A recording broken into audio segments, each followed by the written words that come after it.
The hell, Frank? You just hit me with a van. Quit your whimpering. And welcome to the Mind Your Movies podcast. I'm Ryan, I'm Shane. and today we're talking about Spider-Man.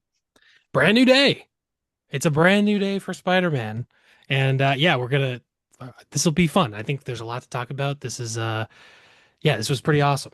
So we're gonna do non-spoiler discussion to start. We're gonna be very vague about things. They've been kind of vague about this movie with the trailers and the lead up. We're gonna be very vague in the non-spoiler section. Then in the second half of the episode, we'll do a full spoiler discussion. So yeah, we'll give everyone fair warning once we get there. But the movie just came out, so we'll do a non-spoiler to start.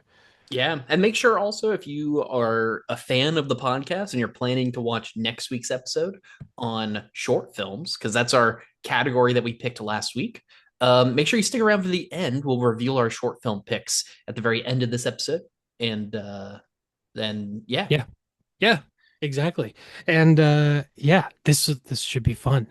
Spider-Man, brand new day. I think we just get right into it. yeah, so this is the start of the Oof. new Spider-Man stuff. So Sorta. the home stuff was a trilogy, really. And it was thought to be maybe the ending and Marvel obviously wanted to do more with it because they always want to do more with their IP. Um Well, I and mean, this movie's gonna the box office is gonna be crazy. So oh they're yeah. definitely Spider-Man's huge. So Yeah. I mean it already is crazy. I This is so we're recording this Friday in the afternoon. yeah. We both saw the movie yesterday on Thursday. But as of this morning, the box office was already $73 million worldwide.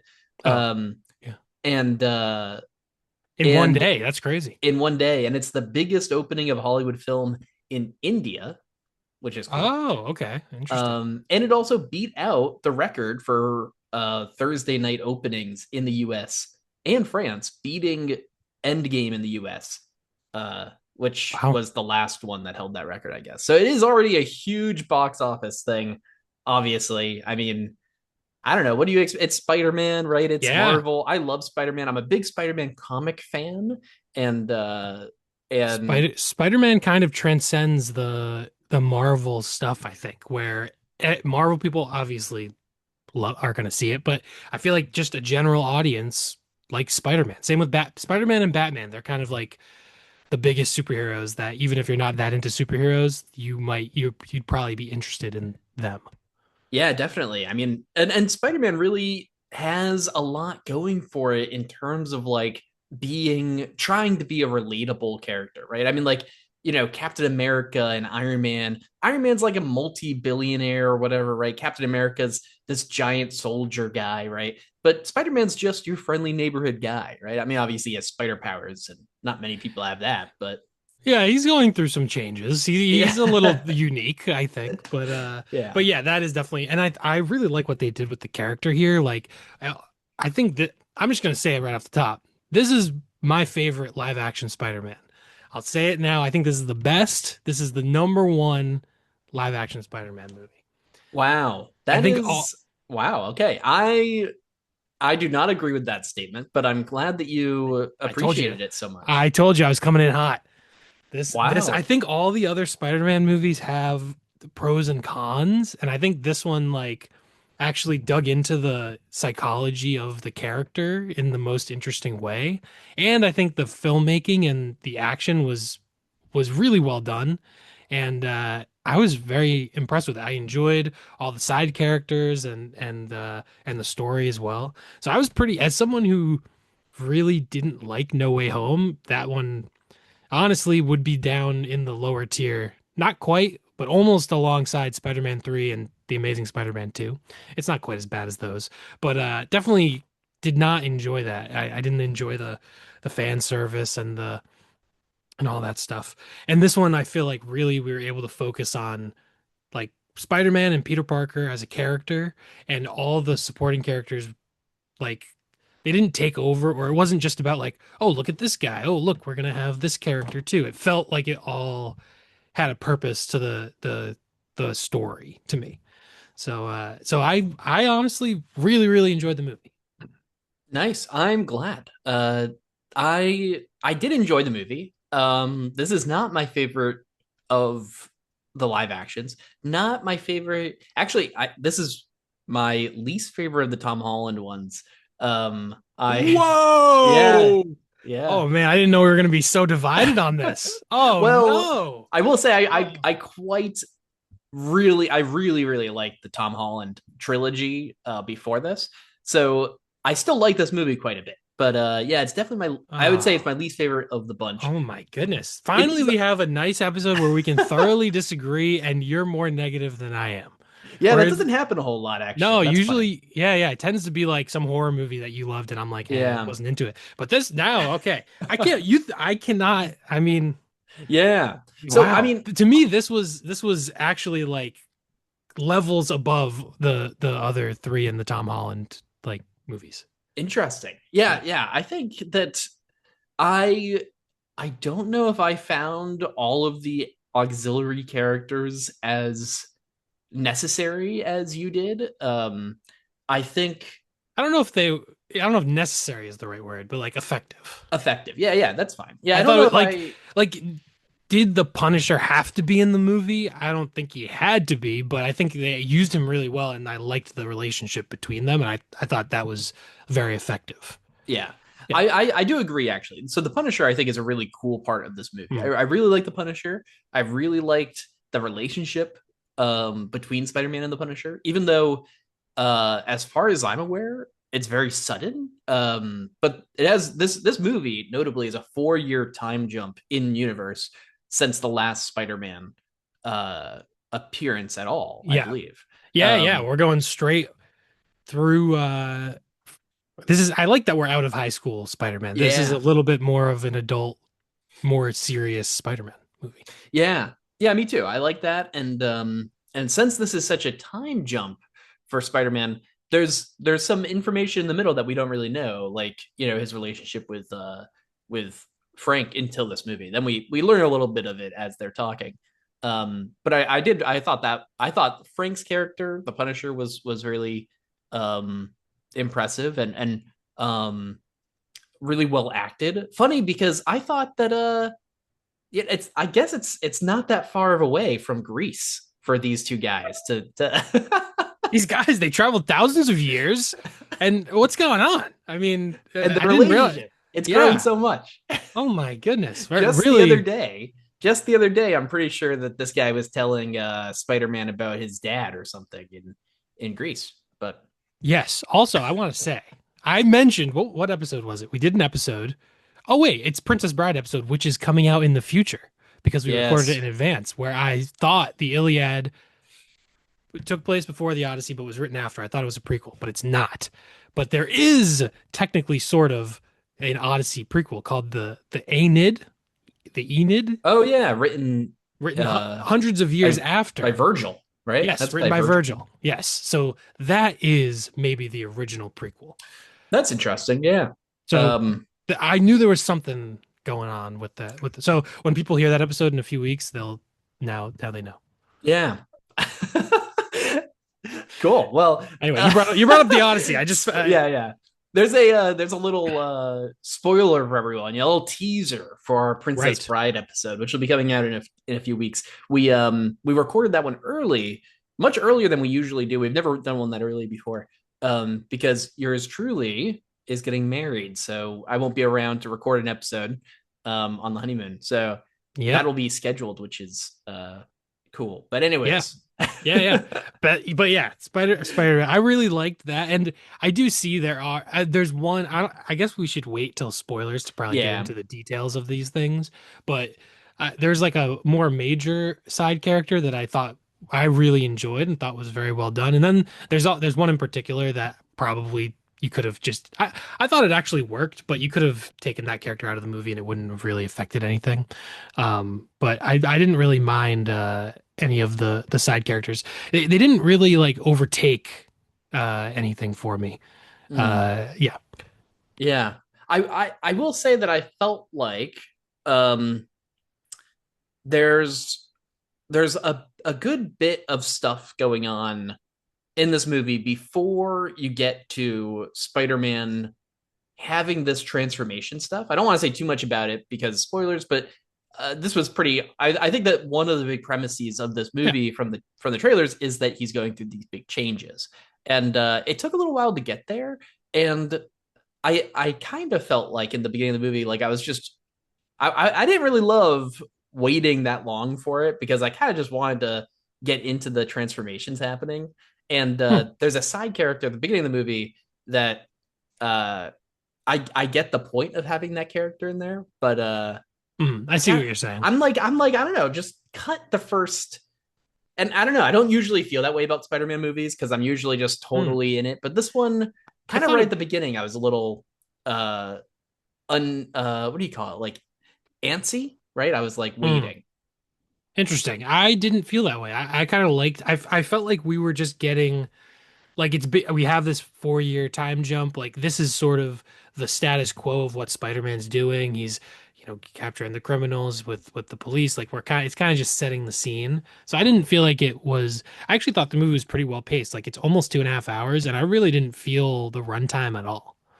Good. Yeah. I would say I don't know if it's really as much pacing for me as much as just like I knew there was this exciting thing that I was looking forward to in the movie and and didn't really care about stuff that was happening before that happened, but Hmm. yeah, Yeah. but not and that's not really a fair like thing to go into the movie with necessarily, but I definitely felt it a little bit where I was like, all right, yep, let's go. Hmm. Which was a bummer. I quite like Spider-Man, so I was uh Crazy. bummed not to really appreciate just the everyday Spider-Man stuff. But in some ways, I'm like, I don't know, it didn't feel that different than Spider-Man in any of the other movies. Like it didn't feel. I guess I should wait until we're in spoilers to talk too much more about that. But anyways, yeah. I Um, think I really liked the way this movie handled the Peter Parker slash Spider-Man like thing. And yeah, we'll talk about it more in spoilers, but I thought it was really interesting, sort of the dichotomy of like his personal life versus this persona that he has, as Spider-Man. And I thought all that was actually really well done. And I really liked the movies, like these kind of overarching themes of sort of dealing with good, dealing with like evil within ourselves and trying to choosing good over evil type of a thing is kind of recurring in a lot of these characters, including a lot of the side characters too. And they kind of also play into that, and that happens with Spider-Man as well. So I feel like it all was actually pretty cohesive. Like especially with all the characters that are going on, I feel like it could have felt like a mess, almost like Spider-Man 3. Like Spider-Man 3 had all those characters, and it was kind of like just none of it really worked. But I think this movie like kind of tied it all together in a way that worked for me. yeah, I can see what you're saying. To me, it almost felt a little too like episodic, I guess, where like that beginning thing feels so distinct and anyways, I feel like there's some Hmm. moments where I was like, yeah, it just felt like actually in many ways. Did you play the Marvel's Spider-Man game from Insomniac? No, but I've heard everyone loves them. Yes, they're amazing. You should play it. I've only played the first one, so I shouldn't say they are, but I know that the other one's also amazing. I've heard. But anyways, the action in this is heavily inspired from those movies. Hmm. Um, and From those games, yeah, yeah, sorry, from those games. yeah. Which looks really cool in the movie and on screen. But anyways, I was thinking of that because uh in some ways this felt kind of gamified or like a game to me where it was like here's a mission and then it's like all right, done. Here's a mission. All right. Here's a mission. Here's a side thing and stuff. And so it felt almost a little too episodic for me. In some I think that's really where Hmm. that first part just doesn't feel connected enough or distinct enough maybe from I didn't really get a feeling of how Spider-Man was so different because he's choosing profession over person, right? It just felt like normal Spider-Man stuff where he's I don't know if I agree. He like has no one in his life now. He's completely alone. yeah, but you see this in like a fairly short amount of time where it's like in any other Spider-Man movie, you do see him fighting people for that same amount of time without talking to people, you know? But he doesn't have anyone else in his life, as in like family or friends. He doesn't have anyone in his life. That's kind of different from the normal Spider-Man stuff, right? Yes, but I don't think I really felt it in him. Oh, I completely disagree. I feel like that was kind of the whole thing of the movie. It was the whole Well, yeah, of movie. course, but I don't know. I didn't feel that at the beginning of the movie that it did a good job for me to really feel that difference from any other time that I've seen Spider-Man, really. All right. Yeah, I guess I thought it was pretty effective in like showing. I think he still had his like quippiness in this, but it showed that this is really more of a persona, and that he has the quippiness and the action of Spider-Man, but then when he goes home, he's really unfulfilled, and he's basically doesn't have a life outside of it. I thought it was actually like pretty well done, the contrast between the two. And I thought it actually made me the things I don't like about Spider-Man is kind of the like in the Toby and Andrew Garfield ones, like he starts out as a nerd and then like he gets his powers and suddenly he's like a cocky like jerk. And that's kind of part of it, and he has to like learn from that in the movie. Within great power comes great responsibility, all that stuff. But like Spider-Man as like quippy, overconfident, like action guy is not as interesting to me as like, all right, I'm gonna have this as my persona, and then I'm not actually really like that very much. I thought it was almost an inverse of like everyone, Batman is sort of like Batman is the real version of him, and Bruce Wayne is the persona that he puts on in public. And this is almost like a sort of an inverse of that, where like Spider-Man is this hero that everyone loves and he's fighting crime. And then underneath that is Peter Parker, and he's really unfulfilled and lonely. And that's kind of what the movie's about. And I thought it was pretty well done, and it was effective in like, placing it outside of high school in that way. So yeah.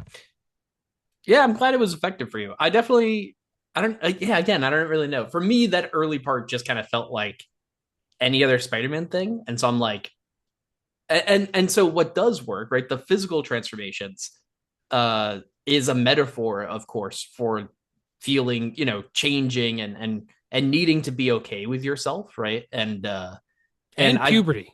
and puberty, sure, Puberty but is he's an always a adult. thing. Yeah. I know that's the thing He's with 30 years Spider-Man. old. That's the thing. Well, I think the character's probably like 22, 23. But yeah, Yeah. the actor Tom Holland is 30. But yeah, the character's It's supposed to be not like convincing that he's 22. going through puberty. But He's but 30 that years this old. is a thing actually. I have a theory because so that's the thing. Like all the Spider-Man movies, there's always like puberty, and that's Yeah. a thing. It's a common like metaphor in it. But then they're always set in high school, and then now it's even into adulthood, and it's like I feel like just in society in general, like adulthood is gets pushed back further and further over time. Like if you think about it, like whatever hundreds of years ago, people were like you'd like have a kid, have like three children and die in a war by the time you were 21 or something. Like it Yeah. would be, that life was a lot shorter and things happen a lot quicker, and now like things Totally. are getting pushed back. So it's obviously it's does have the metaphor with actual puberty, but it's more like coming of age, I guess, is Yeah. the better Right. metaphor. But there's a lot of the physical transformation aspect is kind of puberty, related to puberty, but this is almost like a emotional Yeah. coming of And age. and obviously this has a little bit to do or a lot to do with the fallout of choosing to hide who he is, right? In the last movie, right? So and in that, right, this transformation is also in some ways just a metaphor for being yourself, right? In a world that doesn't want you to be, right? Because the Yeah. he's chosen to save the world or whatever. I kind of forget what happened at the last one, but whatever he did, right? He chose to Yeah. stop whatever was happening, and to do that, everyone had to forget that he was Peter. And but in face of that, right, still choosing to be who you are, right? And he goes through that whole process. So I thought that worked a lot better for me than the attempt to just show that he's dark and lonely now, I guess. But so the transformation piece I thought did work really well. Yeah, I get that. And I will say, as a Batman guy, I like when my superheroes are sad and lonely. So that's probably Yeah, why I there like you the go. movie. I'm like, oh yeah, Spider-Man, he's like fun, he's like having fun in high school. All right, whatever. Yeah. Oh, he's depressed? I'm in. Yeah. But yeah. All right. Well, I'm surprised that I like this movie so much more, but I guess it makes sense. Uh, Yeah. Also, in fairness, I think you like the other movies uh, considerably yes. less than I did. I So, do. I remember liking Homecoming when it came out, and then on rewatch, I was kind of like more lukewarm on it. And then, but I still like Homecoming more than Far From Home. I don't like very much, and No Way Home again. The multiversal stuff, the fan service really grinded my gears. yeah. This one doesn't have any of that. There's no multiversal stuff really. There's not. I like that. I like that this just feels like a Spider-Man movie, and there's other superheroes involved, but it is a Spider-Man movie primarily. Yeah. Yeah. I And like we'll that. we'll talk more about it in spoilers. Yeah. I do like that this one it is starting its own thing again, right? So we're no longer the old one was a trilogy, and in many ways it was very connected to everything Marvel was doing at the time for each movie. And I think this And does have an amount of Marvelness interconnected as is inherent from having other characters in the movie that are also Marvel. But I do think that it did better than perhaps some of the others at feeling like a standalone thing. Although I think Far From Home, the Mysterio one, might still to me feel like the best standalone one in the Tom mm, Holland stuff, because it doesn't really have anything to do with what else is going on other than the fact that like Nick Fury's around, and they mention some other stuff, but it's really its own self-contained thing, which is nice. And this one I feel does a similar job at feeling like that, but maybe give or take. yeah, yeah, I get that. All right. I also I really like the look of the movie. I think the cinematography is actually really nice in a way that a lot of Marvel movies don't have nice cinematography.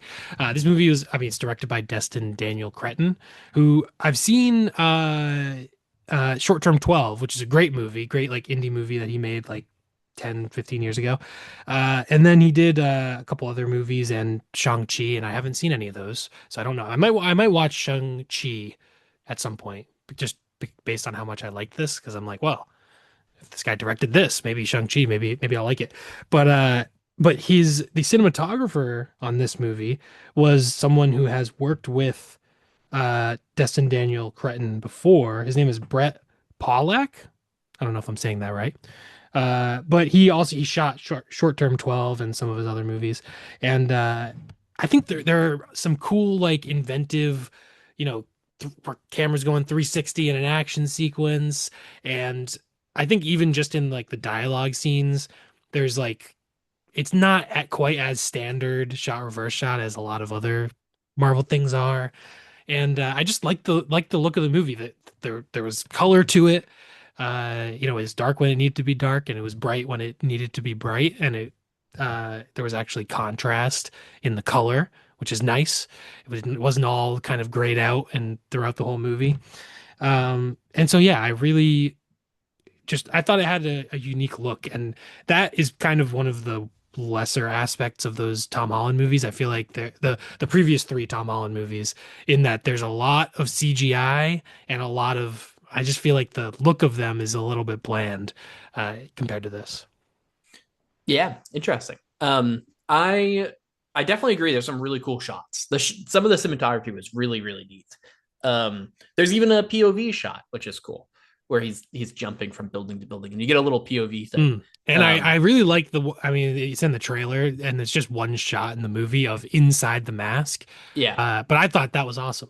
Something I've never seen before, and it plays in perfectly with the themes of the movie, and I thought it was really cool. yeah, definitely. So yeah, the cinematography was awesome. I did feel like the cityscapes. This is filmed on location in Glasgow. But Uh, part of it, yeah, I think part of it was shot in New York too. it might be, but definitely I think the only filming location I saw listed was Glasgow, but Really? Okay. which would be weird. But the thing is, they also a lot of CG is done to make it look more New Yorky, and Guess so. I would say that I think there was a lot of times where I was like, huh, that CG did not look excellent. Um, Interesting. and even some of the moments just when like Spider-Man is like jumping and moving and stuff, I feel like uh, I don't. It looks so like he looks so Wow. glossy and stuff. Yeah, Wow. isn't that weird? I am actually shocked. I just looked it up. None of the movie was shot in New York City. Yeah, Not a single frame. And one of my pros of the movie was, and this is the thing, there could be like B-roll that is actually shot in New York City, but one of my positives of the movie was that it had such a good sense of place and it felt so New York. I was like, oh, this like actually feels like a real New York City. It feels like a real lived in place. And I thought that was actually really well done. So I'm kind of shocked that none of it was shot in yeah, New York City. yeah. And again, they do a lot of CG to make the. I mean, obviously they use the city, but they do a lot of CG to make the city New York instead of uh uh you know, Glasgow. yeah, UK, right? Yeah. Uh and uh and I thought, I thought overall I did feel like the city felt lived in for sure, but I would say I also did notice a good amount of the CG going on. Uh Maybe more than I feel like I've noticed in the past movies, or at least it felt more out of place, maybe because uh Hmm. it just felt a little too glossy for the movie. And maybe part of that's because this movie was supposed to be a little darker than the others, like grittier and stuff.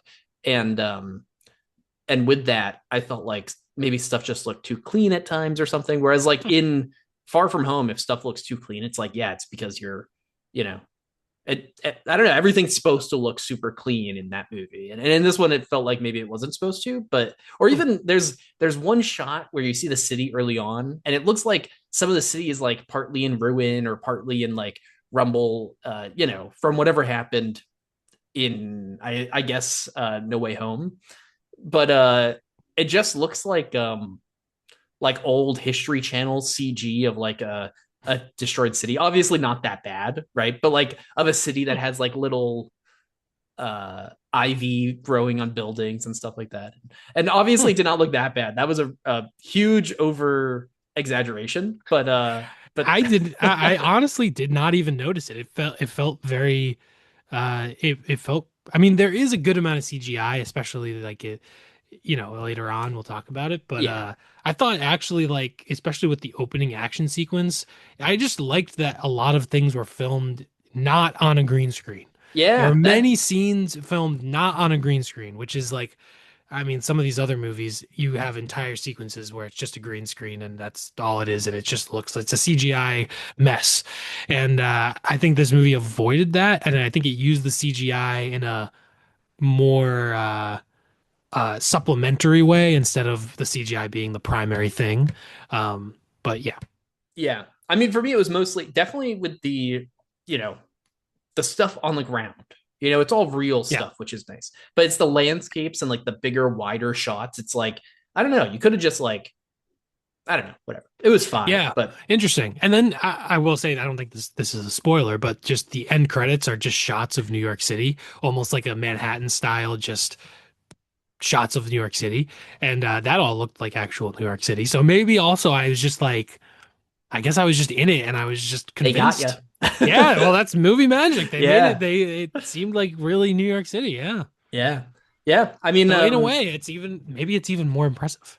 yeah. I mean, definitely. I would say that for you to be convinced like that, it is impressive, right? I mean, I think Yeah. I would say I felt not as convinced because I did feel like every wide landscape shot or whatever felt too CG for me or like whatever. But I think if it does convince people, I think that's the whole point, right? Yeah. Yeah. Yeah. All right. Cool.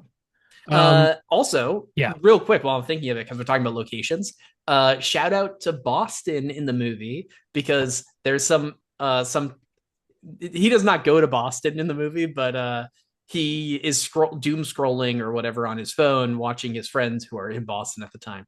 Yes. So there is Ned. Boston references in this movie.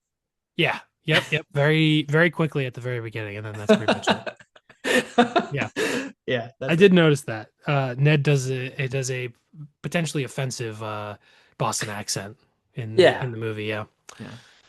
Just I kidding. mean, it's not that Imagine if I was offensive. actually offended. Yeah, it can be offensive to That's Bostonians. Boston face. Um, but yeah, I think um, There's definitely a lot going on here that I did really like. I feel like I keep being negative on the movie. I did not hate this movie. I did like it. I thought there's a lot of cool stuff going on, but I mean, you thought it was worse than Far From Home and No Way Home. I mean, jeez. I liked those movies a lot. Eesh. I Oh like those movies man. a lot. I think you know, I think that this movie overall feels like a cool Spider-Man movie.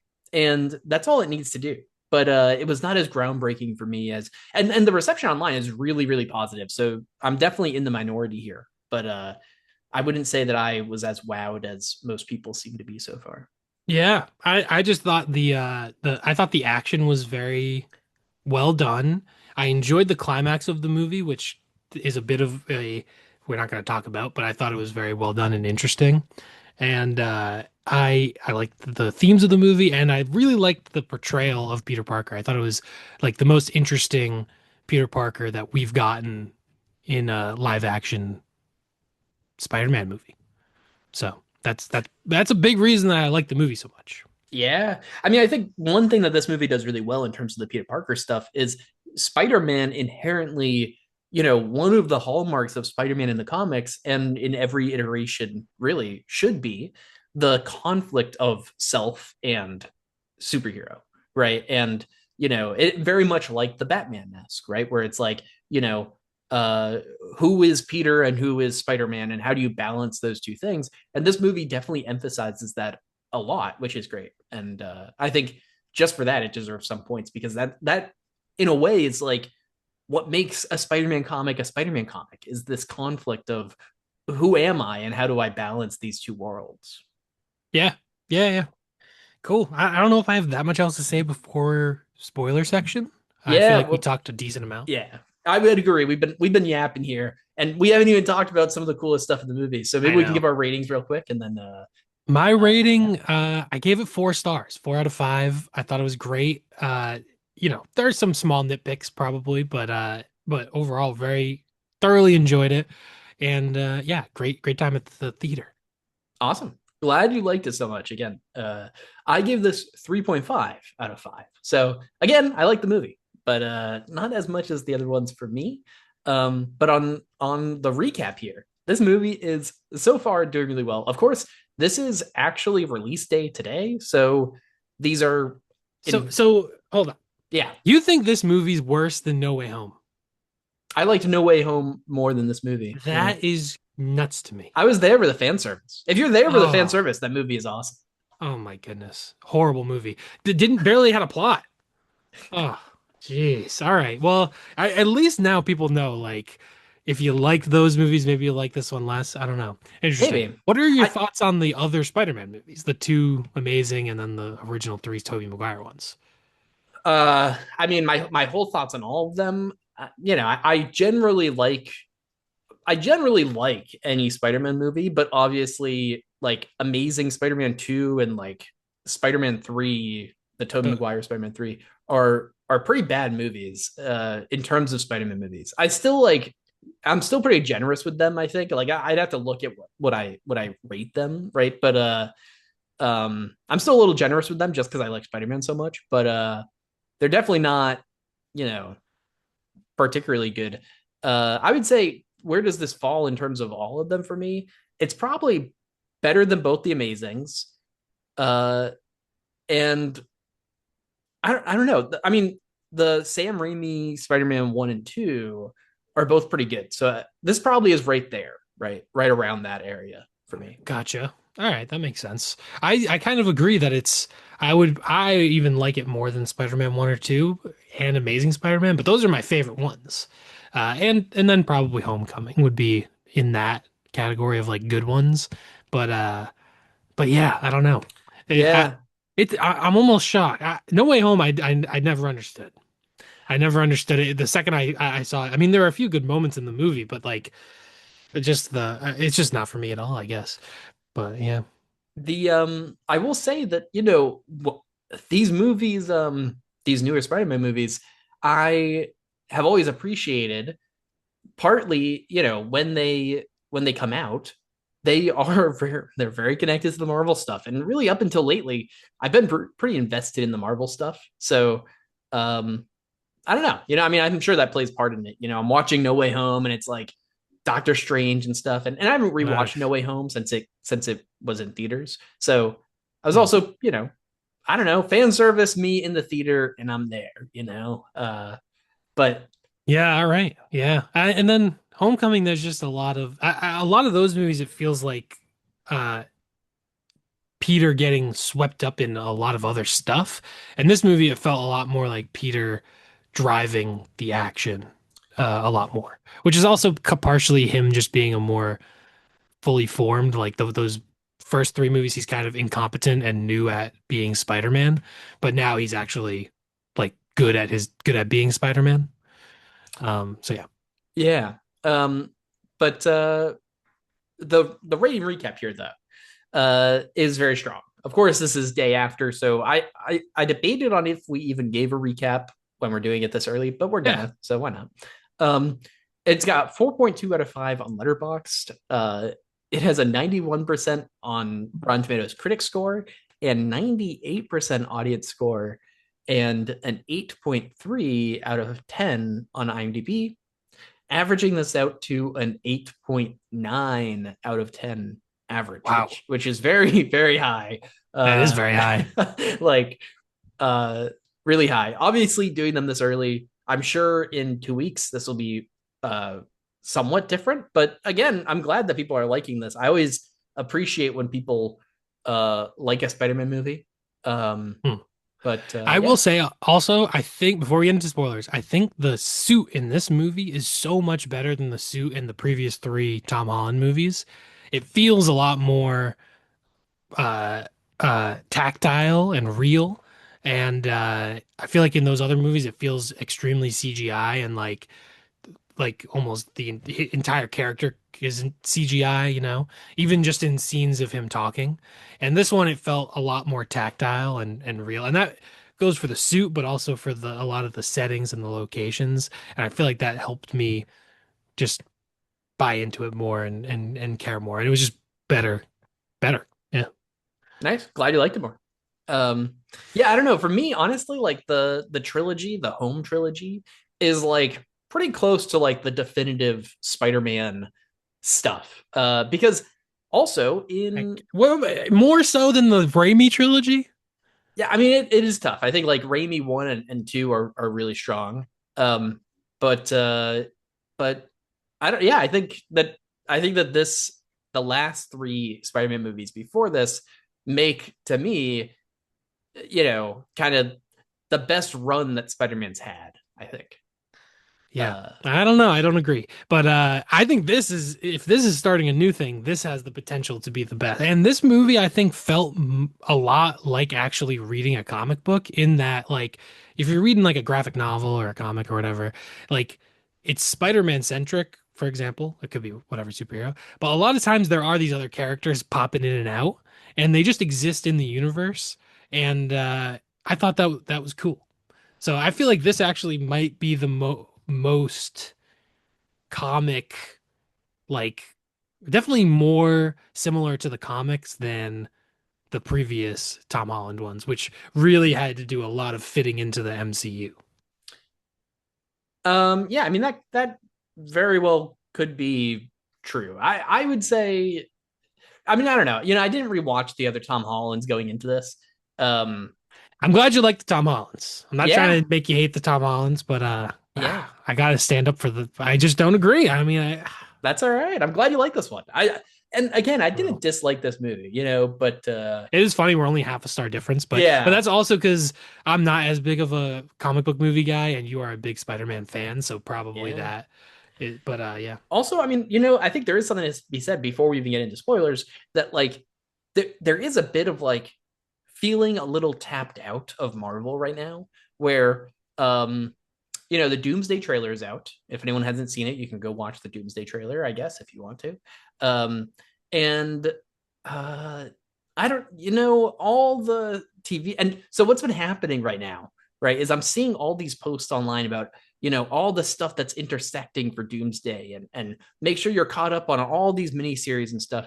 And so I think it would be silly to not acknowledge that part of me going into this movie is feeling a little bit like, let's unplug the tap a little bit here. Jesus, like I don't know that much more to give you, Marvel, and then I see, Punisher and other characters in this movie, and it feels like it's actually more connected to everything that's going on than I wanted it to be. And I'm like, honestly, Marvel, sit the fuck down. I really I'm I tired, man. I'm gonna say it. Homecoming, he gets the suit from Iron Man. Iron Man, Yeah. it's a more Iron Man movie than a Spider-Man movie. Yeah. And you know what? Like I said, part of this, right, is that those first three took place in, well, I guess like No Way Home, not so much, but the first two at least took place in a Marvel universe that I was really invested in, right? And so I was more attached to those movies actually because I liked everything that was going on around them. Whereas this movie, the stuff that's going on around it, I'm not watching Netflix Punisher series. Who cares? I didn't see it either. No, It I was know, still cool. Spider but and you know what? Doomsday does not look very good. The trailer, it almost doesn't look like a movie. It just looks like a bunch of characters thrown together and we're gonna figure it out. I'm like, what is going on? And who knows? Maybe, yeah. maybe it'll be good. But I'm not gonna let if Doomsday is shitty, I'm not gonna let it ruin my Spider-Man fun.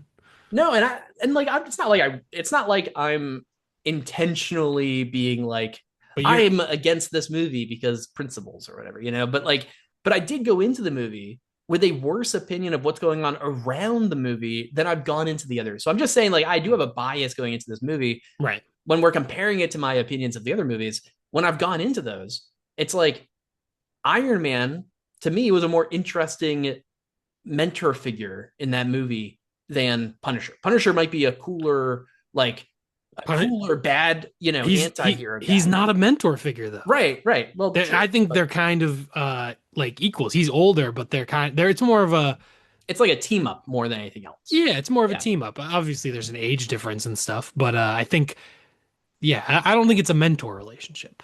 No, and I appreciate that, but I'm just saying that in the broader scope of Marvel right now, I I kind of, and I saw so much buzz online about this movie feeling so separate and everything, and it is, but in some ways also I'm like, do I need this? Do I need this? It's like, couldn't we have had? You don't need any of it. You don't need any of it, I don't think. I'm saying But yeah, I do agree that it's not very separate from things. There's a lot of interconnectedness with characters from other things popping into this movie.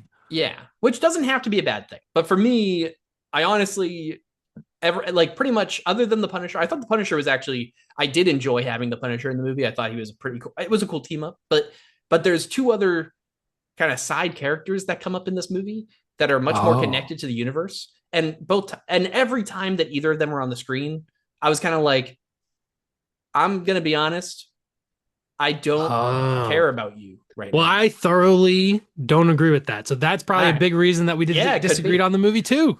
Because Anyways, I let's liked those characters. we are talking around so much stuff, including characters and all this stuff. And it might be time just to fully get into spoilers. So now is a good time if you haven't seen the movie yet, Yes. pause this, make sure you like it or tag it, or I don't know, do whatever you can to make sure you can find it later.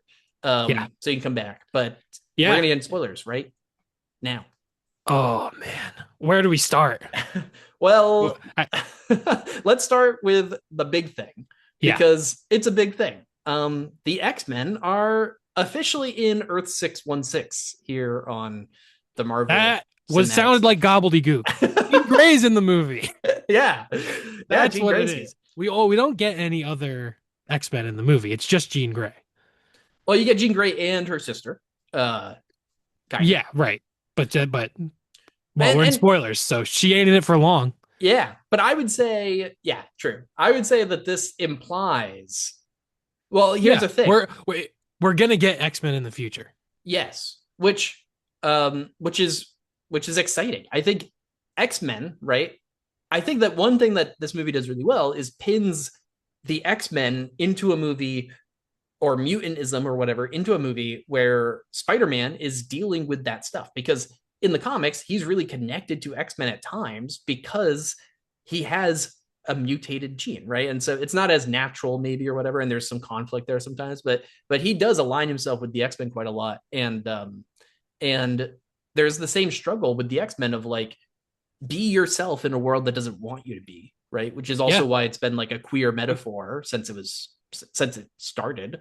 Um, But even just I think it works with Spider-Man and Jean Grey, but then also Hulk being in the movie and Punisher. I think all four of those characters are dealing with like interior struggles between like the good and evil within themselves and in an interesting way. It's just in unique in like different ways for each character, but I feel like they all connect in that way. sure, yeah. I mean, Hulk has been done a trillion times at this point in the MCU, though, and I don't know if I really cared for Hulk in this movie. I thought it was great. I liked it. I thought Hulk was good. I'll tell you He what, fit in the same thing with the genetics and the monster yeah, within and trying to suppress that for, stuff like that. I do see what you're saying, definitely. But the moment that I saw Bruce Banner in the I'll tell you what, I even in the just trailer, I was like, I know that at one point we're gonna be battling the Hulk in this movie because guess what happens every single time Bruce Banner's in a movie, the good guys have to fight the Hulk. Very fun. I liked watching. I thought that fight was great. I thought it was, I don't know, it feels like a Hulk fight that I've seen 1,000 times in these movies. Uh, All I right. don't know. In I some liked that ways, fight, and I liked that. Now we're in full spoilers. Like that's yeah, really the big action set piece of the movie, and then the end of the movie is so character driven, and I thought it was so well executed, and I honestly loved all the stuff with Jean Grey. yeah. Yeah, I liked all the stuff with Jean Grey. I liked all the stuff. Um, I liked it at the ending. There doesn't have to be this big action payoff because you've already done one and stuff like that. But uh, the yeah, I don't know. I think the choice of just using Hulk there, I don't know. I just in some ways I just feel like I've had enough Hulk. And like, wasn't Red Hulk? I know that's not the same character, but like that just happened in Captain Mm, America: Brave New World. I I know didn't that's see been a that. few years now, but like, I don't know. Was it last? I think it was last year, right? No, it must have been the year before. No, I don't know. Brave New World. Yeah, No, that was really? like I think it might have been early 2025. You're probably right. Yeah, it might have been like the beginning of the year. Yeah, Yeah, maybe like 2025. March. You're Yeah. right. But so I'm like, I don't know. It feels like every time Marvel needs the good guys to have to fight like I don't know. It's like just throw the It, Hulk at them. mm. Like I will also say I don't see all the Marvel stuff. yeah. There's a large chunk of the Marvel stuff that I just haven't seen, and I'm like, I Yeah. don't know if I'll ever see it. Maybe I'll catch up on some of them, but some of these things I'll probably never see. And so I don't really, maybe I just don't feel as fatigued. And I think Marvel has, we'll see with Doomsday and stuff, like how ever present it is. But when it was just the biggest thing, I was kind of like, nah, I'm gonna watch my A24 movies. Ha ha ha. Push my ha ha sniffle. Pretentious film bro. But so I wasn't watching all the Marvel stuff. But so now like I feel like I was able to like hop in and be like, oh, this was cool. And I didn't have as much baggage of I didn't watch friggin' Eternals and the Marvels and the Brave New World and all the kind of mediocre things that Fantastic Four, all the things that people have kind of been like, it was just okay. Like once I watched Ant-Man and I was like, I don't need to watch the that type of stuff. I get real quick. I think I've told you this before. Every fucking time I try to get through the MCU, I get to Ant-Man, or sometimes I even plow through and I get to Ant-Man and the Wasp, but it's always a fucking Ant-Man movie that stops me in my tracks, and I just stop. I'm like, I'm, Yeah, oh man, and Ant-Man. it's a shame. I like Paul Rudd. I think he's actually a really good actor, but I think that those movies, the worst. I mean, I can't even say that anymore because I really have not seen the stuff that's come out in the past couple of years, but all the stuff I should say, Yeah. um, but But those yeah, movies are generally the worst, I would say. yeah, yeah. But Anyways, maybe I just didn't feel as like fatigued about it yeah, all. I'm glad because I feel like that is a big part. I was mentioning it only at the end of the non spoilers because a lot of it has to do with spoilers. It's like with the Hulk, with Yeah. um, uh, the new Black Widow, Yelena, Yeah, yeah, yeah. Um, Florence Pugh. yeah, and it's like, I'll tell you what, that scene of them in the sorry, I to cut you off on your point. oh, you're good. That felt like a scene out of an anime. You know, the character's just naked in a bath for no reason, and now we got Spider-Man, and he's got his abs are out, he's barely clothed in his little skimpy boxer briefs. Like that felt like it came out of an anime, and that was maybe the horniest fan service of the MCU. Yeah, maybe. Yeah.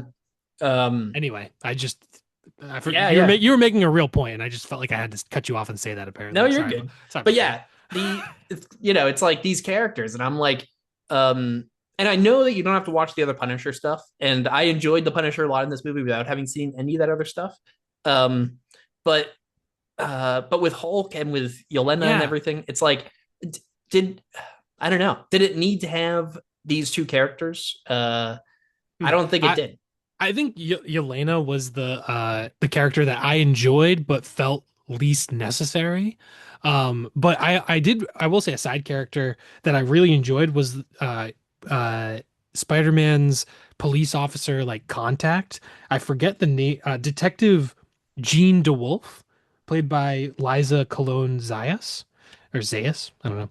But that character I thought was like really good. It's just I think she's a brand new character and like kind of brought a little bit of I don't know. I thought that character really worked as a side as like I'm glad that it wasn't a superhero. It's just a normal person and has that interaction with him. But but yeah, I definitely see where you're coming from with the other side characters. I just don't maybe personally have the same Hulk fatigue that you have. Yeah, I get that. But yeah, I mean, I think that is definitely a part of the unfortunate part of this movie coming out when it is, right? I feel like if this movie came out, if anyone's watching on YouTube, you get a nice little clip Teddy Watch. of Shane's dog in the background, Teddy. Yeah. Um, a crypto like He is a little bit crypto like. I'm gonna stand off to the side so we can get some Teddy cam. There we go. But yeah, I mean, I think an unfortunate part about this movie is that it comes out in this time when, uh, I think there's a reason, right, that they dropped the Doomsday trailer the week this comes out because they want people excited about Marvel again. It's been a long time. The last thing that came out for Marvel in on the big screen was Thunderbolts, and it's been a decent amount of time. It's one of the bigger gaps in MCU stuff. I know that was only like the end of last year or mid last year or something, Right. but the MCU is usually like bam, bam, bam, bam. Even Yeah. last year, right? We just looked Brave New World and Thunderbolts were both last year. Um, and obviously they have a lot of TV stuff, Yeah. but And they had Fantastic Four as well. I oh think yeah, did that come out after Thunderbolts? Or was that uh, before Thunderbolts? I want to say it was before, but I could be Um, wrong. I'm not yeah, sure. they were close by each other. Yeah, Yeah. but so I think that they want people excited about Marvel again, so they drop the Doomsday trailer because they think that everyone seeing 1,000 people in one shot will be exciting and stuff. And also, real quick, I'm sorry if I'm like yucking your yum. Anyone that's watching, if you're super into the Doomsday stuff, I'm glad. I wish I was. I watched that trailer. I was so excited, and it just didn't do it for me. But anyways, I but so I think they dropped the trailer because they want this movie to come out. They want people to be thinking good things about Marvel, not be thinking like I was when I went into the movie. Because I think it's coming out at kind of an unfortunate time to be a movie coming out in Marvel right now, where it's like you're yeah. either fatigued or you're in love. I think those are the two Marvels right now. I get that. And I think I personally like enjoy this kind of a thing. And they just announced Ghost Rider and Black Panther 3.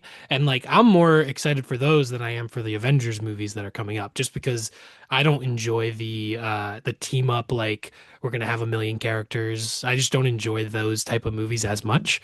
But yeah, this felt like a Spider-Man movie with other superheroes as supporting characters, and I thought they were well integrated. A lot of the other like team up movies, it'll just be like, all right, it's just all these characters, and Yeah, where it's a right. little not as focused. You know what I mean? Yeah, So yeah, but I totally understand your Marvel fatigue, and maybe just me being a little less plugged into the Marvel stuff, I'm able to just dip my toes in when I want, and then sometimes I can just step back and be like, you know what? I'm not going to watch Fantastic Four. No thanks. Yeah. Well, here is a I have the Jessica Alba Fantastic Four at home, please. yeah, I the have the Roger four. Corman. Go watch the Roger Corman Yeah, movie. I have the 4K box set of the Jessica Alba ones. Do you Tim really? Story. No, I don't even I know if was they're on 4K. what? That's just, no, I'm just joking. I had them on um DVD when I was a kid. wow. Yep. Um here's a cool little fun we're talking about all the people in this movie. Here's a fun thing. Spider-Man, a Sony slash Marvel character. Mm. Hulk, a Universal slash Marvel character. Oh. Frank Castle, the Punisher, is a Netflix slash Marvel movie character, and Jean Grey is a Fox Century Yeah, whatever slash Marvel character. So they hit on I think everything they could have, and even if you include the Thunderbolts, you've that's got the Marvel pure stuff, the MCU only right. thing. So there's a funny little if you're looking for the movie with maybe the most complicated rights situation to get their characters together, this might be one of them. Other than the fact that Disney has a quadrillion dollars, they could do whatever they want. But Yeah, yeah. Pretty. There you go. That's a thing. um, Yeah. but yeah, that was I just thought that was fun to see that Yeah. it's kind of funny that you have not even just like you have a bunch of characters, and I know some of them are small roles. This is ignore the me ignore me complaining about this stuff a second ago, but it is funny that they're actually all from different connections in the things that Marvel owns, you know. Yeah. And they're kind of slowly trying to integrate everything and stuff like that. Which we'll see. We'll see. I feel like Secret Wars will. I mean, it's weird because there's going to be Secret Wars, and then there's going to be Black Panther 3. So it's like, all right, so it's not really a full reset because we're still getting a third Black Panther movie. But apparently, David Johnson, who's a great actor, he's going to be playing, I guess, T'Challa's son, and he's going to be the new Black Panther in Black Panther 3. Is that the what's I supposed to don't be know. happening? That's what I I don't heard. know. I And I heard Denzel's going to be in the movie. So I'm in for Black well, Panther 3. that's cool. I Yeah. I'm also I would say I'm also pretty excited. The Black Panther movies are awesome, but I will say hearing that there was a Black Panther 3 announced, I was kind of like, hey, I thought we were resetting stuff with Secret Right. Wars. So like Right. Ghost Rider got announced, and I was like, cool. This is a new, we're throwing this at, Yes. and then it's like Black Panther 3 and it's like, well, I hope that's just because you don't want to call it Black Panther 2028 or whatever, Right. I wonder But if, I mean, it's like literally over 2 years away, I think. It's yeah, supposed to be at some point in 2028, but maybe it'll have a different title by the time it comes out. Maybe it's just true, true. tentatively titled Black Panther 3. Yeah. Well, because Mm. this is one of the other interesting things about Marvel bringing in mutants so late in the MCU is if the idea is to destroy everything and restart, uh, well, I don't think that's the idea, I to know be I'm honest. learning, and I think Yeah. that's a little annoying to me because I was hoping that was the idea, I but think it's really more of a changing of the guard. yeah, And it's going to be maybe like a guy, which frankly is kind of like comic books, where it's just continuous and there are yeah, different runs and different arcs and storylines and stuff, but it's a continuously told thing. I think that is what they're going for. But I had this theory that they were going to reset, and No, that doesn't seem to be the I case. I think in a generous way, it's kind of like a comic book, but also they make so much money that Yeah, they never want to stop. That's really the reason. But I think also for me, like it would have made sense to be like for Endgame to be an end and then to have a little bit of a break and reset some things. Like that could have been cool. But I don't know that they'll ever do that. I think the MCU is kind of like a TV series and it will just continue having new seasons forever until people stop watching it, I guess, which who knows when that will be. yeah, But yeah, I don't know. We're supposed to be talking about Spider-Man. yeah. We've been on Sorry, an yeah, MCU tangent, but yeah. yeah. Um, I so here's an interesting in my notes I've got here that Tom Holland originally did not want to do a fourth Spider-Man movie. Mm, He said that he didn't want to be doing Spider-Man in his 30s. He said it would be a disservice. He's got to step down and like hand the baton down. And he advocated for like a Miles Morales movie and stuff, where or like handing Mm, off to a Miles movie, right? yeah, And that'd be cool. that would be cool. But ultimately, of course, he did end up signing on, and he had a good amount of input into the movie. So it was actually his idea to have the changes happening to Spider-Man um, in this movie, and that be a big part of he's because Tom Holland himself is like entering adulthood, and so he wanted the character to be going through something that reflects um, and shows that transformation into adulthood. And so I thought that's a cool little piece of, he wasn't super into it at first, but once he was signed on, they like gave him some creative freedom, which is cool for the Yeah, actor. yeah, that's cool. Uh, yeah. I will say I think we should talk about the Jean Grey stuff. I loved it. And I will say also Tremel Tillman is in this movie. He gives a good performance. I forget the name of his Bill Metzger is the name of his character. Generic villainous bad man is the character description. As soon as I saw Tremel Tillman come out in his suit, I was like, that guy's not going to be good. It Yeah. was kind of the most obvious thing of all time. But I really liked the mystery of Jean Grey at the beginning and this character controlling people's minds. And it really is pretty sinister and evil what she's doing. And I really didn't like her at all. Like as soon as we get her, I'm like, what you're doing to these people is screwed up. Like that's terrible. But the way we get to learn about her character and like empathize with her character, I thought was actually very well done, and I really enjoyed it, and I enjoyed that the villains of I mean, there's conflict, there's the inner conflict is a big thing in the movie, and even the villains of the movie being her and Bill Metzger, even though Bill Metzger is not a great villain, I think it's just that they have points of view that are understandable and relatable uh in this obviously I don't know about relatable hopping between people's minds, but their emotions are relatable and their points of view are relatable as characters. We don't really just have like generic bad guy, which kind of is like Scorpion at the very beginning. He's just a little bit generic bad guy, but we actually get like interesting characters, and I thought that was really well done, and I liked her being this villain and then growing to care about her and feel bad for her and her sister, and I think it actually kind of made me excited for the X-Men movie, but just as it is here, I think it was very well executed. Yeah, I executed. Yeah, I I agree. I think the Jean Grey stuff was awesome. I think in some ways still a little episodic, where like when you start learning about her, there's the like mind hopping thing, and that's all she does. And then once we know who she is, she doesn't really do that again. Mm. No, there's like sorry, there's the scene when she's infiltrating the big building, and she hops into Punisher and the Hulk. But then after that, Which was she cool. I liked it. glad you liked it. And then there's the ending where she has that big mind explosion thing happen. And so I did really like her character. I thought the arc that we went through emotionally with her was really powerful and rewarding. But I do think that the structure was interestingly divided, where again it made it feel a little episodic.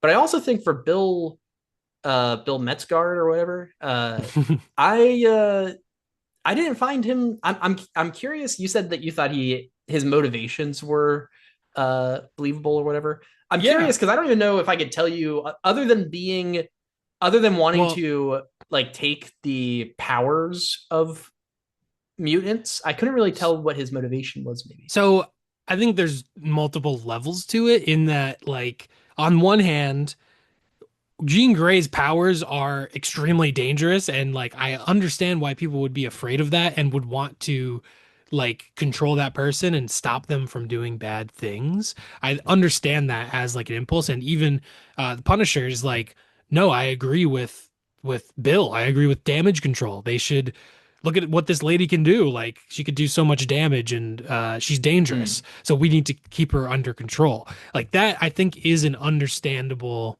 perspective on it.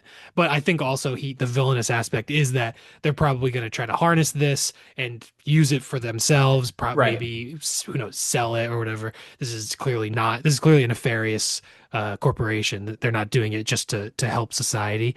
But I think the conflict, it's a miniature, it's not a big part of the movie, but where Punisher, and then that's when Punisher tries to shoot her and we get the ending, which was great. I really enjoyed that whole ending.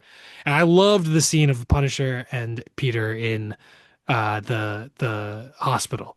Yeah. Beautiful scene. I loved it.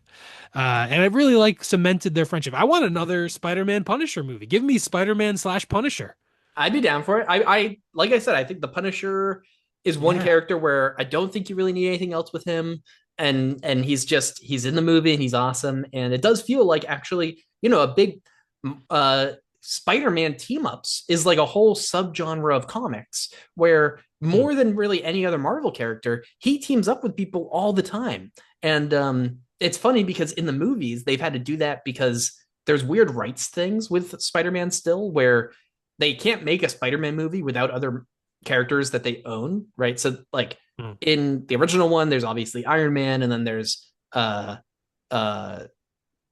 Nick Fury in the one in London, and then in the other one, there's Interesting. Doctor Strange. So is that why Yelena is there? Because she's the only character that's 100% owned by Marvel? Yeah, because That's funny. Hulk and Spider-Man both have that weird thing. And maybe Yeah. this is no, this can't be true for Punisher. I think they might have just bought him out of Netflix or something, maybe. Hmm. But the same is true with Hulk. With they can't put him in his own movie. They have Right. to have somebody that they own more. I don't again. I'm not like a. I don't really understand it fully, but that's what I understand. Yeah. All right, let's make a movie right now. The best Spider-Man team up movie. Yeah, Spider-Man and Punisher are both in it. that's We're awesome. making a sequel right now. Spider-Man and Punisher. Who else is going to be involved? Oh, we are we playing by the rules? We have to have someone in We the have MCU. we have to have at least one Okay. MCU. And then Well, what about like we can get another X-Men in there? What about like Nightcrawler? Nightcrawler would be a cool team up with Spider-Man. We are stuffing this pretty packed if Nightcrawler's we're in. throwing in an X-Men also, but I'm okay with that. We can try it. We can try it. We It's our and movie. We can do whatever we want. Nightcrawler, iconically in the comics, also kind of starts as a bad guy, right? And gets his powers. He's not really sure what to do with them, and he joins up with bad people, and he's a thief for a while and stuff. So maybe it's kind of like with Jean Grey, where they're actually going after Nightcrawler at first, and then he helps them with the bad guy. But okay, so who's the Could be MCU cool. person then? We have to have. It could be. Hmm. It's got to be I don't someone that's know. not like you have to throw Captain Marvel. Just like that's for Too like the much. the yeah, too much Also, power. this is the thing. So this is the thing. We also need Venom in it. Oh, we Non-negotiable. we might be packed a little Spider-Man. tight. No, we're doing Spider-Man, Punisher, Venom, Nightcrawler, and one and MCU character. It could just and be a tiny, like a Yelena type of side thing.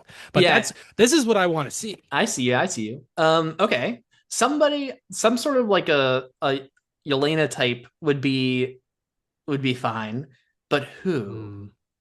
Hmm. Um, let's see. Maybe I I need I to. sh- yeah, I have to like remind myself of who's in the MCU anymore. Anyways, I I mean, know, yeah. Thor for like a hot moment would be. Anytime I see Thor in a movie, I'm All right, come on. We're not horny casting here. Come on, bro. Let's see. The thing is, a lot of these are like, is this character 100%? Dude, new Black Panther. Oh, there you go. New Black Panther. And then you know what? New Black Panther has like vibranium stuff to help them try to like Mm, try to stop, Venom. make like Venom lands in Wakanda. oh shoot. That's cool. All right. I'm in. That could be cool. Venom lands in Wakanda. Nightcrawler is In um Wakanda. He's, Nightcrawler is well, I don't know. Nightcrawler is like I think he might be French in the comics. I could But be I wrong, feel but I like think he he's has a little bit of a vibe of a world traveler. yeah. Well, and maybe he's traveling with pirates in the Mediterranean. Whoa. Why not? And then Spider-Man and Punisher Yeah, I don't know how are we get all trying these to characters together. they're trying to stop the pirate stuff that's going on. And they get and then they get dragged into Wakanda because Black Panther calls in and he's like, "Hey, we need help over here. There's this weird symbiote thing." And then Captain Marvel or something's like, "Ah, Spider-Man's close by. I'll send him over."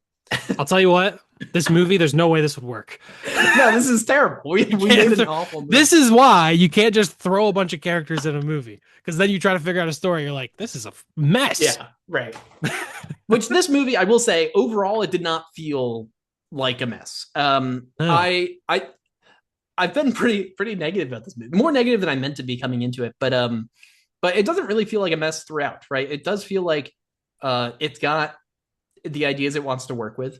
I feel like here's something though. The payoff for the transformation stuff with Spider-Man.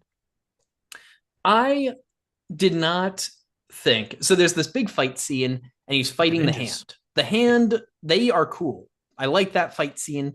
Um, but Red ninjas being mind controlled by Jean Grey. Very yes, cool. and they're like jumping off each other Yeah. and stuff. And I thought it was also cool to bring in those little sonic bomb thing or cannon things that Jean Grey's like, oh, isn't it funny that damage control made stuff to kill you or something? You know, and it's like, Yeah, and they have yeah, like electric bats or something. yeah.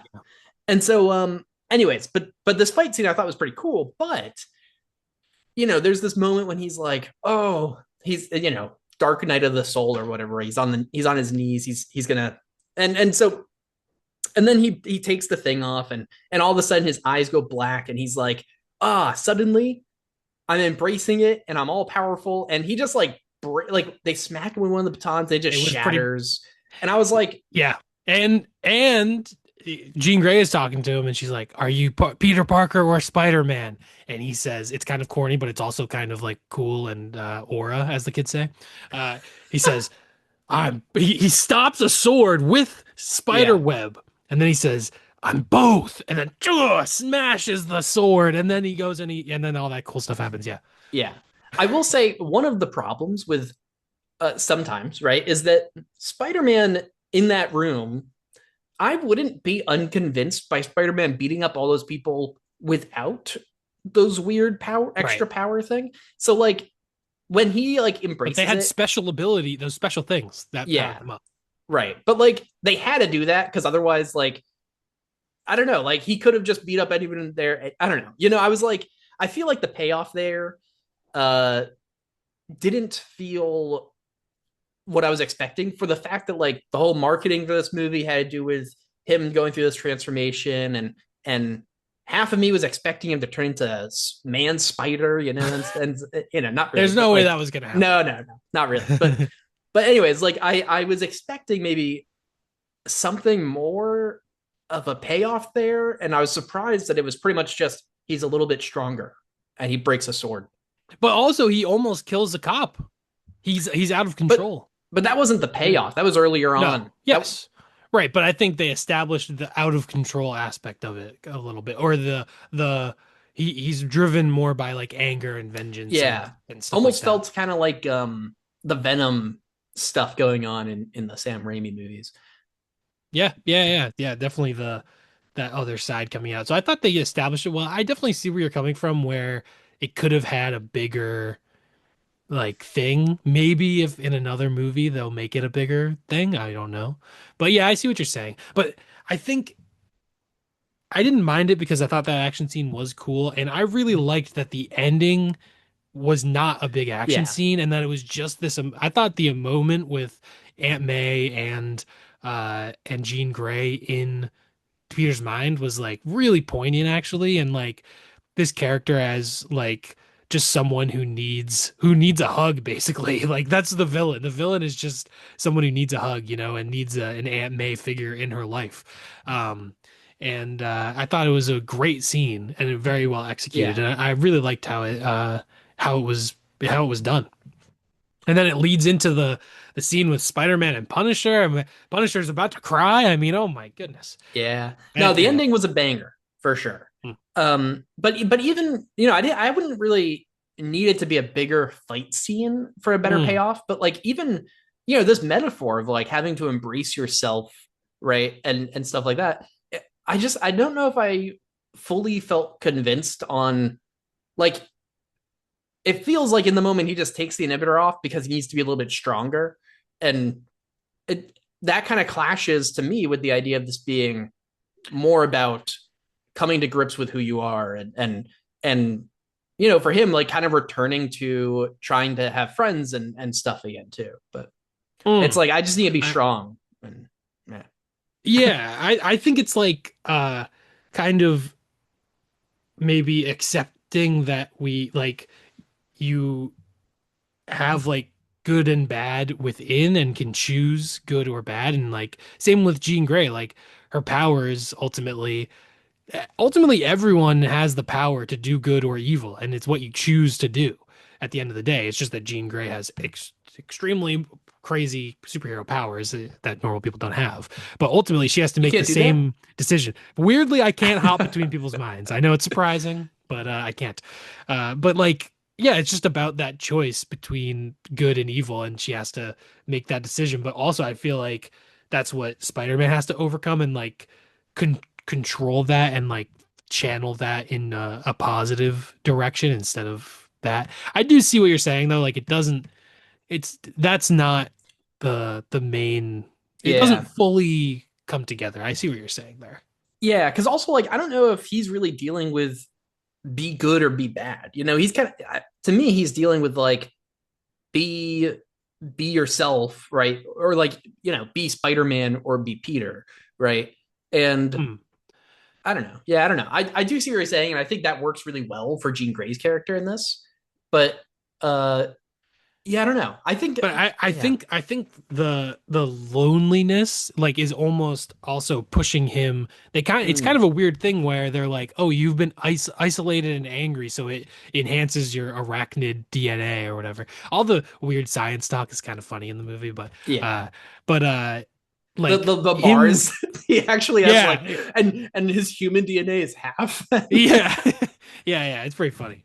But it works as like I Yeah. get what they're going for, and I feel like it's uh like him being alone and not having those human connections is gonna push him in the direction of being more angry uh and go down a darker path potentially, and that maybe that's sort of what's going on. I don't know. But so by letting himself take the inhibitor off, he's he's embracing. Well, but before that he does reconnect with Ned and MJ, Yeah. and he has that scene where he's able to be more of himself, so maybe it's a little more under Mm, control. I don't know. I see what you're saying. Yeah, I see what you're saying. I felt like I just don't know if I am that compelled by the payoff there. Yeah, Um, but that's fair. uh, That but was but the not Jean Grey right after that, the movie ends really really strong. okay. I agree, and I agree that that was not the strongest like payoff of the movie for sure. I will say, brought up the MJ stuff. Haven't even mentioned it, but I really liked the way all that was handled. And one scene that I thought was really cool, and like at the beginning of the movie, we see him swinging around, and it's really cool and exciting and everything. And then this scene where he has this letter that he wrote to MJ, never gave to her. She finds it. He comes back. Whatever, we're in spoilers. People have seen the movie. Uh, After I thought that scene was very effective between the two of them and her being like I don't even know you, you know?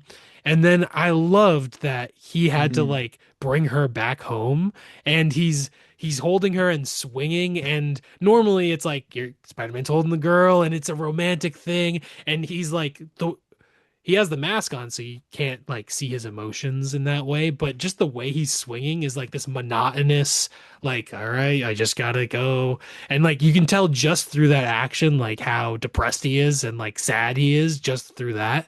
And I thought that was really well done and like a way that I haven't quite seen that done in a Spider-Man movie. Yeah, I agree. That was really neat. And And then it's I almost liked. like I feel like that stuff happens where it's like you're like you want to be my girlfriend, and it's like no, and it's like okay, well I have to drive you home now, and it's like now you just have to drive someone home, and it's like awkward. It's like that Yeah, was like an awkward car ride home, or yeah, like after like getting or something like that. You know what I mean? yeah, And definitely. in Spider-Man context, I thought that was good. That's true. And then also I liked the following scene when he's building the thin thing with Ned, and it's pretty clear that even though Ned doesn't maybe remember who he is, they they're just they vibe really well, you know. And Yeah, I like yeah. that So scene too. that was interesting. Like you're talking like the or yeah, yeah, they're hanging out and everything. But then No, at the not the very handshake. end, The handshake I thought was kind of annoying. yeah, I wasn't sure what was up with the handshake because I was like, at first I thought that it he remembered that he remembered Peter Parker, but I think he's just is realizing that this is Spider-Man. Maybe. Um, Interesting. Because why? But he didn't do that handshake with Spider-Man. No, but it was like muscle memory or something. Oh, Muscle um, memory of the handshake, but then so MJ says be careful Peter in yeah. front of him. So now he knows he's like, wait, Spider-Man's name is Peter? So then when he introduces himself as Peter, then he makes the connection that oh, this dude is Spider-Man. Oh, So I see I what you're don't saying. know that I think it comes off as him remembering everything and everything comes back to him, which it might be, but I think it might not be as well. It might just be him him telling that's his way of basically telling Ned that he's Spider-Man and then they're gonna become friends again.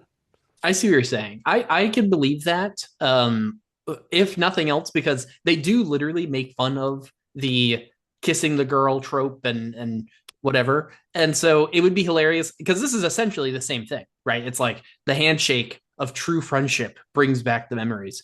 And so it did feel like, wait, you made fun of this trope earlier. Why are you doing it now? Yeah, So yeah, maybe it's more of he's realizing that this Peter guy is Spider-Man. Yeah. yeah. Yeah, that at first I thought it was a remembering thing, but anyway.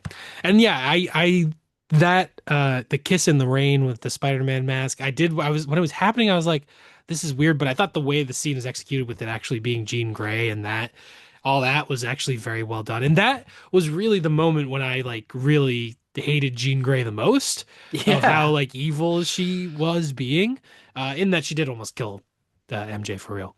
So that was pretty messed up.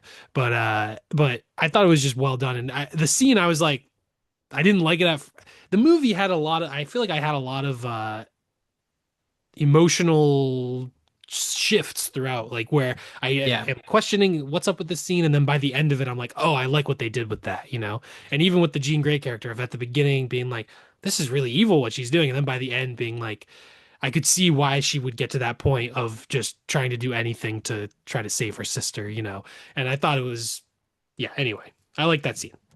Yeah. No, I feel the same. And I feel the same too about those emotional ups and downs.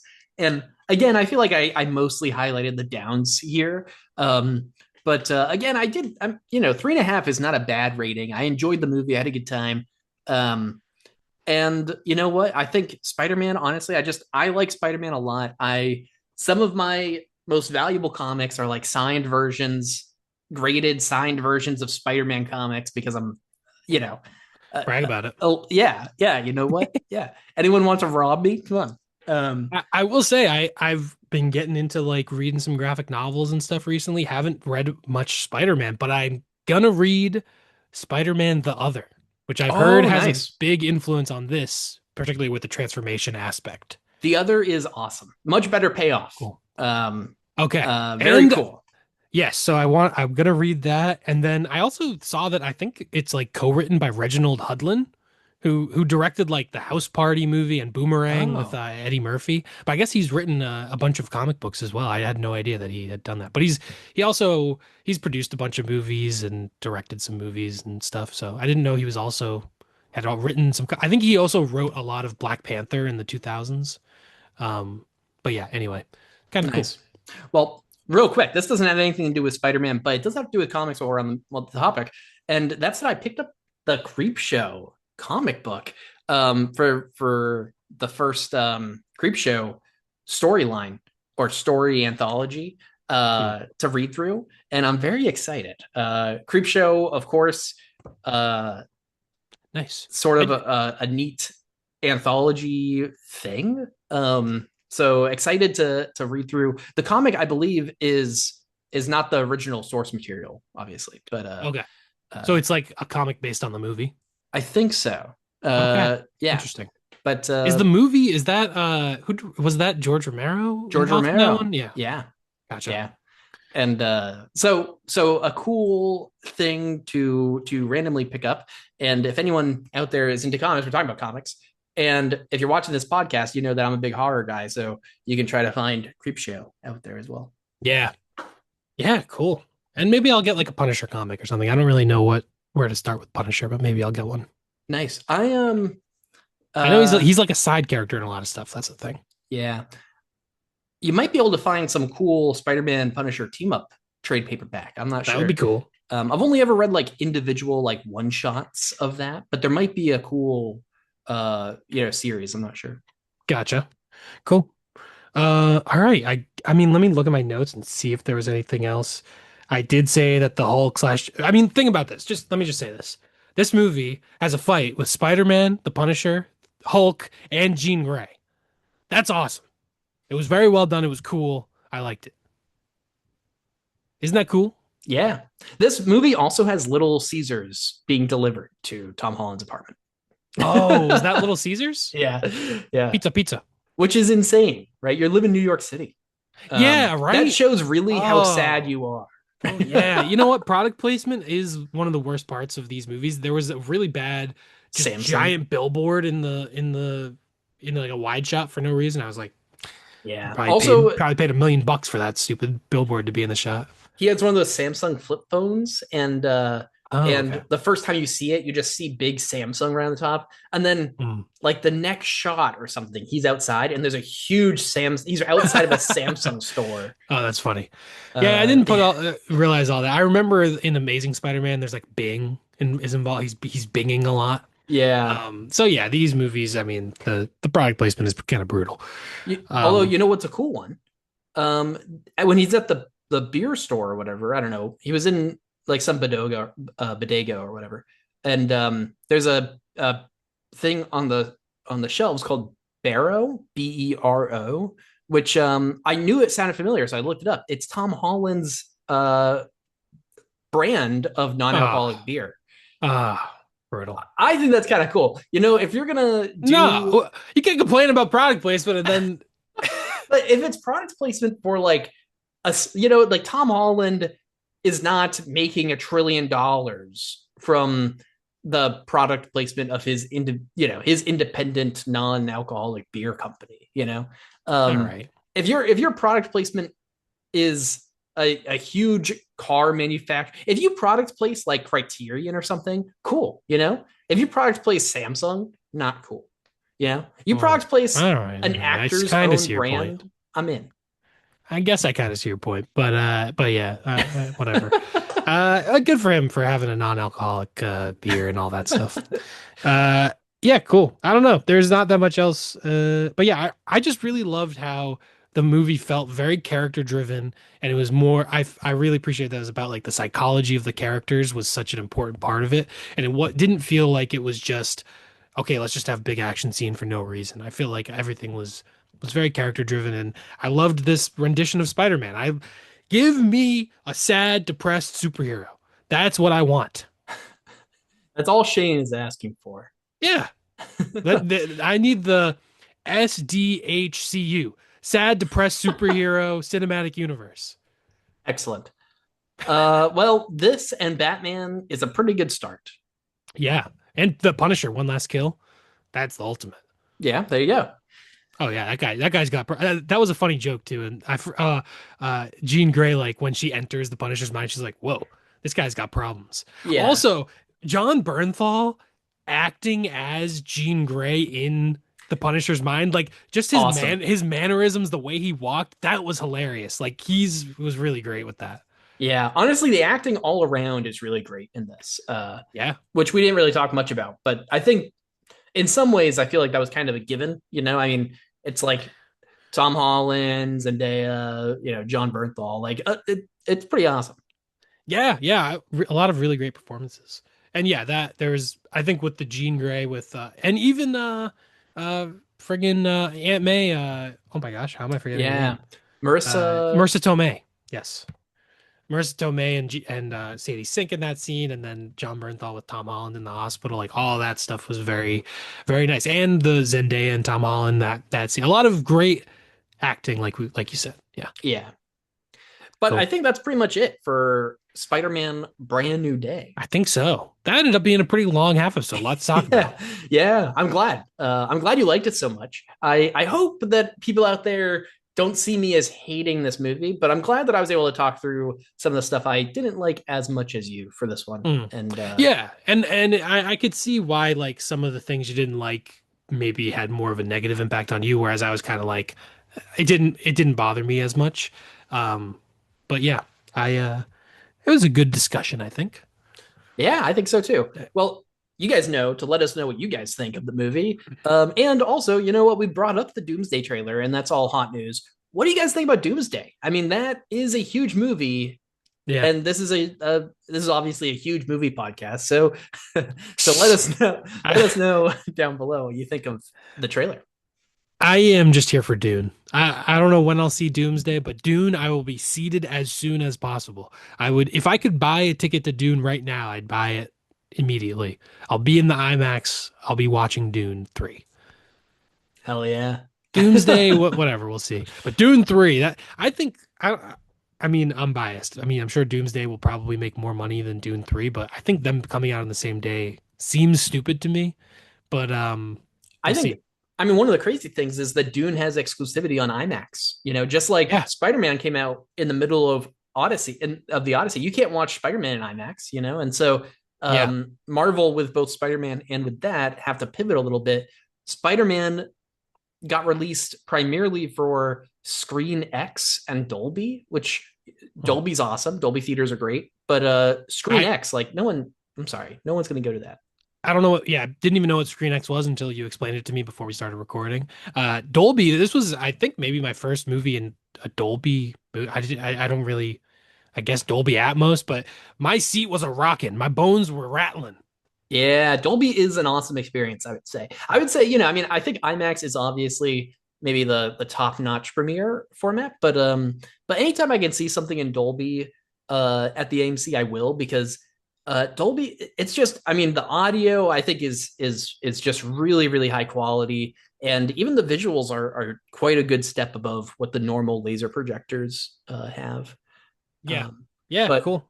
anyway, so yeah, I don't know. Doomsday, you know, I let us know what you thought about Brand New Yeah. Day. And we are excited also to tell you what our short films are, right? Yes, yes. Do you want who should start? I can start, sure. Sure. So yeah, so next week, as you guys know, if you follow the podcast, next week we were talking about short films. So if you don't follow the Yes. podcast, what we do is at the end of each of our full longer episodes, we pull a new category from our random cup of categories. And it could be anything. Sometimes it's a director, sometimes an actor. We just did one on Philip Seymour Hoffman, which was cool. Yep. And this time we picked short films, which will be interesting. So now we're about to reveal what we're picking, and Yes. next week we'll be talking about that. Next week we'll be talking about these. And then so yeah, we basically do a full episode every other week. And then in between we'll do half episodes, which is like this. And then in 2 weeks we got the Princess Bride episode coming out. So but yeah, before that, short films. And I don't know what Ryan's picking. Ryan doesn't know what I'm picking. So Yeah, we'll see what we're in for. yeah. I'm picking a Maya Deren short film. So I'm picking Meshes of the Afternoon, which Yeah, is the most classic. popular Maya Deren short film, but I haven't seen it, and it seems right in my alley. And I own her collection on Blu-ray, so excited to check it out. And it is on Canopy, so don't worry, you don't have to own this one. This is Nice. 14 minutes long from 1943, and this is in the kind of avant-garde realm that Maya Deren's a big part of. So Yeah, this is a cool. I've seen this one. It's been a while, but very cool, surreal short film, and I'd be happy to revisit it and see if I can scrounge together thoughts about it because it's quite surreal and strange, but it's cool. So that'll be fun. excellent. I did not pick that one. I had a few options, and I'm still a little bit undecided, to be honest. I mean, what do I go with? But I think Whoa. on the spot on the spotlight. You have to pick right now. Here we go. I have to make a decision, and I think I'm just gonna go with a movie that I just watched for the first time. It's Bottle Rocket, Wes Anderson's Oh, nice. first short film. This is particularly the short film version from 1993. Obviously, he expanded it into a feature film in 96, also called Bottle Rocket. So I guess in the title we'll have to specify 1993 and not the 1996 one. But yeah, it's kind of an interesting it's interesting to see where Wes Anderson started, I think, in comparison to the rest of his career. And I think it could be an interesting place for you to watch Wes Anderson and then potentially watch through some more of his stuff and see the evolution of him as a filmmaker. Yeah, awesome. So we've got two very different and very cool short films to talk about next week. Yeah, I don't know what we should call it. Oh Meshes yeah, of the bo- mesh. of Hmm. Mesh Meshes of it. the After Noddle Rocket. Meshes of the after Noddle rocket is awesome. All right, cool. Meshes of the after Noddle rocket Bottle Rocketeshes. Oh, there goes Teddy. Uh, thank you for the cameo, Teddy. We appreciate it. Um, uh, yeah, Meshes of the After Noddle Rocket. is perfect. Is it After Noodle Rocket? But I mean, that sounds funnier. So yeah, Meshes meshes of the of the after noodle rocket. cool. And then we'll go in. Sounds good to me. All All right. right, cool. So this is an easy one for people to jump in on because they're pretty short. So Yes, we will be and excited to talk about. yeah, I mean this should be the easiest. Anyone can watch them. So yeah, Bottle Rocket, the short film, I believe it's on the Criterion like Blu-ray of Bottle Rocket, but also I believe you can find it on like YouTube and on the internet pretty easily. So it should be pretty accessible for people. And like Ryan said, Meshes of the Afternoon is on Canopy. Yeah. And I believe it might be on the Criterion channel, but I'm not sure. I'm gonna check right quick. Yeah.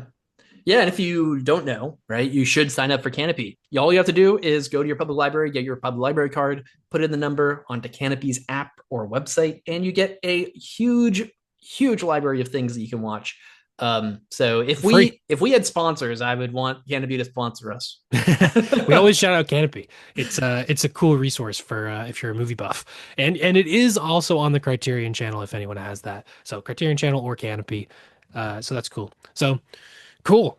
That'll be fun. We'll have that episode out. Actually, this we'll have it out in really a few days because this episode is coming out a little bit late.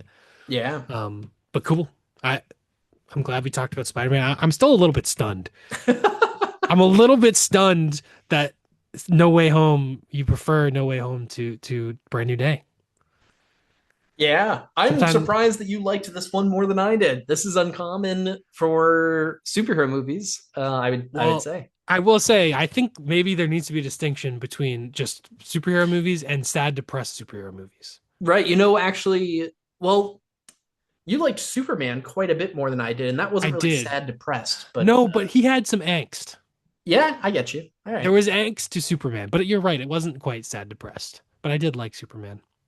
Maybe this new era, maybe I'm just so fed up with the superhero stuff going on that maybe you are becoming more of a superhero person than I am in the Yeah, movies. it's like you have like a cap. Like you maxed out your superhero Yeah. tolerance, and now you're like overdosing, Yeah. and I'm still enjoying it. Anyway, all right, cool. Well, uh, I guess that's that for this episode. Thank you everyone for watching. We very much appreciate it.